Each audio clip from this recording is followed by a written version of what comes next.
Steve Jobs' story began long before Apple existed, in a small Californian garage with a boy who didn't quite fit into the world around him. Born in 1955 and adopted as an infant by Paul and Clara Jobs, Steve grew up in Mountain View, California. His father, Paul, was a mechanic who taught Steve how to take apart radios and put them back together. These afternoons in the garage were simple, but they shaped one of the most important aspects of his life, a love for craftsmanship and a belief that even the parts people don't see should be beautiful. In school, Steve was intelligent but restless. He disliked rigid structures, questioned teachers, and resisted discipline. But something changed when he found a neighbor who worked at Hewlett-Packard. The neighbor let Steve wander through the company's labs and attend lectures. Seeing engineers build real machines opened his world. It showed him that technology wasn't just theory.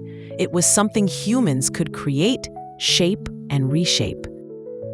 As a teenager, Steve met Steve Wozniak, a brilliant, shy electronics wizard who was 5 years older.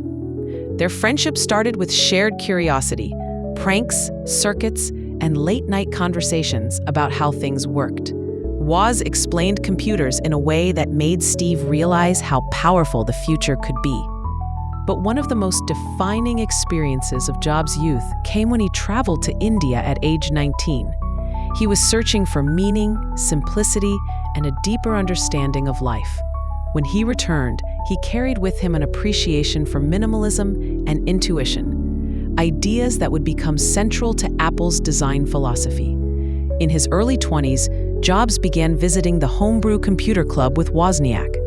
There, hobbyists shared homemade computers and ideas. When Woz built the Apple I, Jobs immediately saw something others didn't. This wasn't just a tool for hobbyists, it could be a product for people everywhere. He convinced Woz to turn it into a business. That vision, the ability to see the future before others did, was already fully formed. In 1976, they founded Apple in the Jobs family garage. Steve was only 21. The next few years were a whirlwind. Apple II became a massive success, and by age 25, Jobs was a multi-millionaire. But his ambition and intensity also created conflict. In 1985, he was forced out of the company he had helped build.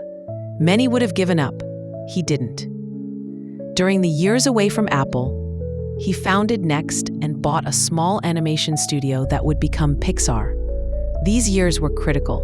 At Pixar, he learned patience, storytelling, and long-term thinking. With Next, he deepened his belief that technology should serve creativity. When Apple bought Next in 1997, Jobs returned to the company he had started. What followed, the iMac, iPod, iPhone, and iCAD, reshaped entire industries. But the foundation of it all lay in the earlier chapters. A boy learning precision in his father's garage, a teenager inspired in HP Labs, a young man shaped by India, and a visionary who refused to give up after being pushed aside.